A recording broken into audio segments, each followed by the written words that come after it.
And when his Lord tried Ibrahim in some words, Fatamahu, then he fulfilled. Qala inni ja'iluka linnasi imama. Then we said that we are going to make you the Imam for all the world. So Prophet Ibrahim was given the great honor when he was fulfilled the trials.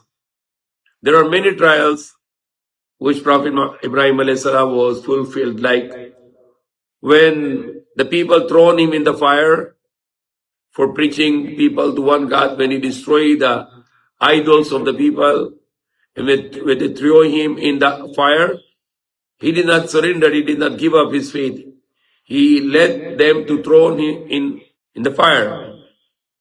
But Allah passed him in the trial because Allah make the fire cool upon him. And it's mentioned in the Quran, قُلْ يَا نَارُ كُونِي بَرْدًا وَسَلَامٌ عَلَى إِبْرَاهِيمَ. And we said, قُلْ يَا نَارُ كُونِي بَرْدًا وَسَلَامٌ عَلَى إِبْرَاهِيمَ. And we said, oh fire. So Allah is speaking direct to the fire. Kuni bardaw, become cool upon Ibrahim. Kuni bardaw wa salamun ala Ibrahim, and become peace upon Ibrahim. So Prophet Ibrahim alayhi salam is one trial. His trial when he was young boy, he opposed his father who was making the idols. He opposed his people, they were worshipping the idols. He destroyed their idols. And then later his father kicked him out from his house. He said, don't go here anymore because you don't believe in our gods. So he was get out from the house. Then he migrated with his wife Sarah in Jerusalem. He started to live there. But he has no child from Sarah until he married to another wife, Hagar or Hajra. And then when he get the child, when he was very old man already, he prayed for many, many years to Allah for the child. After many years, when he was already old man, he get the child through Hagar. And he gave the name to that child is Ismail. But his trials are not finished yet. When his child was very young, he was commanded by Allah to bring his wife and his child to Makkah and to live there. So this is a new trial come to him now. He traveled all the way from Jerusalem going to Makkah. And Makkah that time there is no mosque there. There were no people there. There were no water there. There were no cultivation, the agriculture there, no tree there. Just a desert with mountains. He left his wife and his son was infant. He left them there without telling anything to them.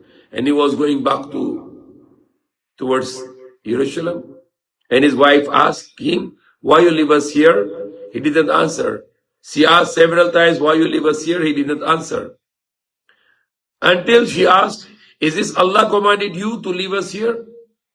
And then he stand up, then he prayed that Allah to give my family the sustenance and let people to mercy upon them and etc. He made this dua. And what the wife said, if Allah command you to leave us here, then just go, no problem, Allah will take care of us. So he left with them the dates and one skin of water. She eat the dates, she drink the water, then she give milk to the baby, breastfeeding. Until the time, no dates, no water, and she dried out, and she have no milk anymore. And the child started to cry for hours and days. And then she worried about the life of the child. She go towards two mountains, the Safa and Marwa, and she started to running between these two mountains. And she ran between them 7 times. Looking on this side, if there is a caravan coming, she can borrow the water.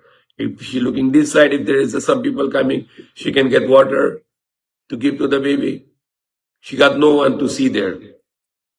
When she made 7 rounds and she was crying to Allah and praying to Allah, and that is one of the rituals in Hajj. Is now they used to do Hajj. One of the rituals of Hajj, the Haji, after finished Tawaf, they go to the Safa and Marwa, and they have to walk and run between these two mountains, imitating the act of Hagar, a woman who was giving sacrifice for Allah, and she was running between these two mountains, sacrificing Allah and looking for the water. And now the millions of Muslims go there, and we are practicing that tradition to running between those two mountains, walking between these two mountains, and on both sides of both mountains, praying to Allah. When she made it 7 times running between the mountains, and she started to make dua, when she looked behind, at the feet of the baby, the water is coming out because angel came and hit on in the floor, and the water gushing out. She ran towards there. She gave to the baby the water. She drank herself, and she started to make a dam. And she started to say, Zam, stop, stop, because water was not stopping, just coming out from the desert. And the Prophet ﷺ said, if she was not making a dam, this water can go all around the world. And then now, the water is nutritious also. Even you don't eat anything, this water has some sustenance, some dextrose, some antibacterial there. There are some nutritions there. And there were some deeds. And then until the time, over the water, the birds is starting to fly. And there was a caravan passing from Yemen, Bani Juram. They saw the birds. They traveled towards it. They found out a woman with a child and with a whale. And these people were like Bedouins who were traveling looking for the water in the desert. They requested to Hagar, the wife of Ibrahim, can we camp here? We can put our camps here. She said, no problem, because she wants the child will grow with the community, to socialize and to learn the language and learn everything. They started to live there, and the Prophet Ismail started to grow up with them. And there was a time when another time for another trial. And that trial is the greatest trial, Prophet Ibrahim. When he was commanded by Allah in the dream that you have to slaughter your son. And the son which he cried for many years, and then he got that son, and then he left them in Makkah, in the desert, and now there is the greatest trial to go and slaughter your son. And that's what Allah wants to test, that if he love Allah more or he love his son more. He traveled all the way to Makkah, and then he get the child going towards Mina.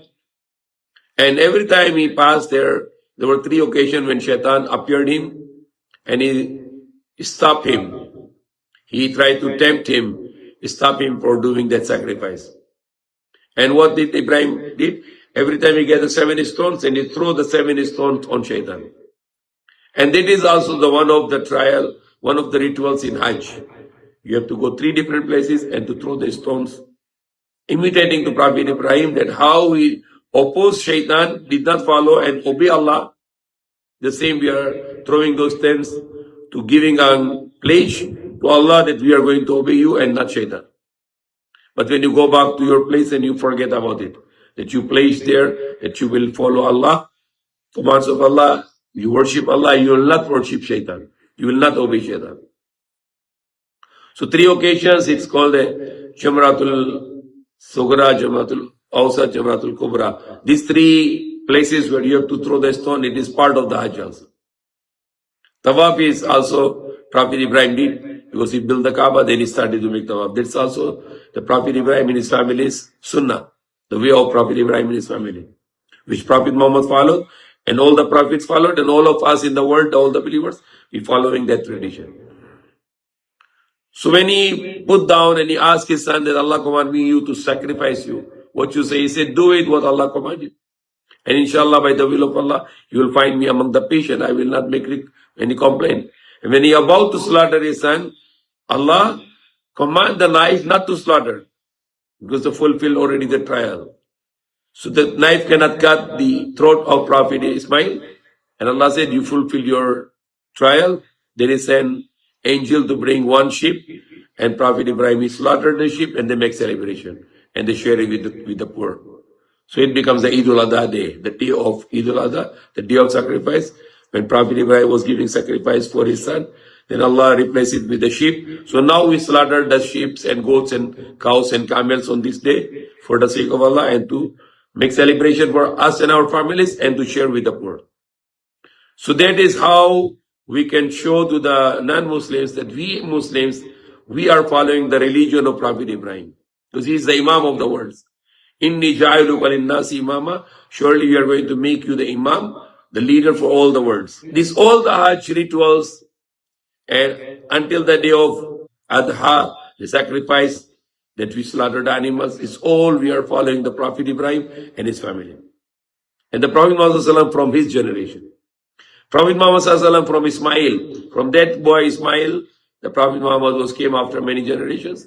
And Ibrahim is another son from Sarah, Ishaq, and Ishaq is the son Jacob, and Jacob or Yaqub name is Israel, and he has 12 children, and that become the Bani Israel. And from that many prophets come, Suleiman, Dawood, Jesus, Moses, Zachariah, Yahya. So this all come from. So if you can look at this, the Prophet Ibrahim has two sons, the Ishaq and Ismail. So Ishaq and Ismail are brothers from different mothers, and their children will be what? Cousins. So Prophet Muhammad came from Ismail, and Prophet Jesus came from Ishaq. So Prophet Jesus and Prophet Muhammad are cousins generations. They are from the cousin generations. So they are cousins. So there is no conflict in this. We need to believe in all the prophets, Ibrahim, Prophet Musa, Prophet Jesus, Prophet Muhammad. They are all prophets of Allah, and they all have one message, that there is no God except only one God, Allah, and to worship only one God and not to worship the idols. So may Allah guide us, may Allah forgive us. Tonight is the 28th night of Zulhijjah. Tomorrow is the 8th day of Zulhijjah, fasting. And after tomorrow will be the day of the Hajj, the Arafat, the day of Arafat. And that will be the day we will be fasting, and tomorrow we will be fasting. And tomorrow night we will be also the worship night. And on the night after Hajj, which will be the Zulhijjah 10 night, Eid al-Adha night, before the Eid al-Adha night, that's also the night of worship. But the 10th day, the Friday, is no fasting, because it is the day of celebration, or day of the celebration of the sacrifice.